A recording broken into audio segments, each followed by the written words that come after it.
பிரியமானவர்களே, இந்த நாளில் உங்களை சந்திக்க மிகுந்த மகிழ்ச்சி அடைகிறேன். இந்த நாளிலே கர்த்தர் நமக்கு கொடுக்கிற வாக்குத்தத்தம் சங்கீதம் 56வது சங்கீதம் 9வது வசனம். Psalms 56 verse 9.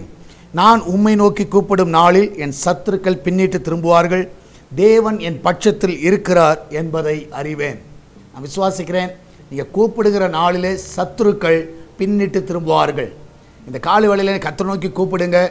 சத்துருக்கள், உங்களை பின்தொடர்கிற சத்துருக்கள், உங்களை அழிக்க நினைக்கிற சத்துருக்கள், உங்களை மேற்கொள்ள நினைக்கிற சத்துருக்கள் எல்லாரும் பின்னிட்டு திரும்புவார்கள். ஏனென்றால் கர்த்தர் உங்கள் பட்சத்தில் இருக்கிறார்.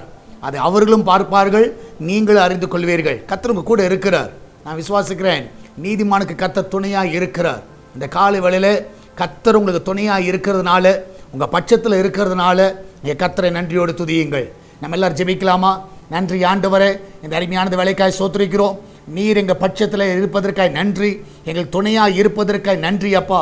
இந்த நாளிலும் ஆண்டவரே, சத்துருக்கள் பின்னிட்டு திரும்பும்படியாய் செய்தீரே. எங்களுக்கு விரோதமாய் சான்றகத்த ஊழியத்திலும், வேலை ஸ்தலத்திலும், குடும்ப வாழ்க்கையிலும், தனிப்பட்ட வாழ்க்கையிலும் அநேக சத்துருக்கள் இருக்கலாம். ஆனால் இந்த நாளில் எல்லா சத்துருக்கள் ஆண்டவரே உம்மை நோக்கி நாங்கள் கூப்பிடுகிற வழியிலே திரும்பும்படியாய் செய்கிறீரப்பா. இந்த நாளிலே எல்லாருக்கும் திருப்புவதற்காய் நன்றி. விசேஷமாய் இந்த நாளில் தேவனுடைய கரம் எங்கள் கூட இருக்கிறீர் என்பதை நாங்கள் அறிந்து கொள்ள கிருபை தந்தீரே. அதற்காக நன்றி செலுத்துங்கப்பா. வேலைக்கு செல்கிற பிள்ளைகள், வீட்டில் இருக்கிற பிள்ளைகள், படிக்கிற பிள்ளைகள் எல்லாரையும் காத்துக்கொள்ளுங்க. எல்லாவற்றுக்கும் மேலாக இந்த நாளிலும் ஆண்டவரே, அன்றைய கத்தாவை கிச்சன் பகுதி ஆசீர்வதிங்கப்பா. அதில் கத்தா ஒரு கத்தாவை தீங்கு வரக்கூடாது. அந்த பிள்ளைகளை கண்ணின் மணி போல காத்துக்கொள்ளுங்க. ஆப்பத்துக்கும் தண்ணீருக்கும் எண்ணெய்க்கும் மாவுக்கும் குறைவில்லாமல் நடத்துங்கப்பா. வயதான பெரியவர்கள் நல்ல சுகத்தையும் நல்ல பலனையும் கட்டளையிடுங்கப்பா.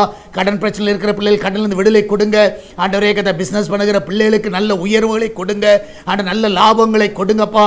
ஆர்டர்ஸ் அவர்களை தேடி வர உதவி செய்யுங்க.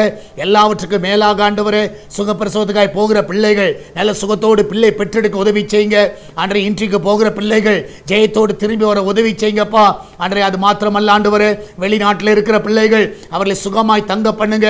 அந்த தேசத்தில் அவர்களை சமாதானமாய் காத்துக்கொள்ளுங்க. அந்த தேசத்தில் அவர்களை சுகமாய் கத்த வழிநடத்தோடுமா ஜெபிக்கிறேன்ப்பா. ஆண்டவரே, இந்த நாளில் சால்வேஷன் டிவிக்காக ஜெபிக்கிறோம். அவருடைய தேவைகள் எல்லாம் சந்திங்கப்பா. இதனாலே கத்தாவே ஆண்டவரே கத்தாவே ஜனங்களுக்கு ஊழியத்துக்கு தாராளமாய் கொடுக்க எழுப்புவீராக. தேவையெல்லாம் அற்புதமாய் சந்திப்பீராக.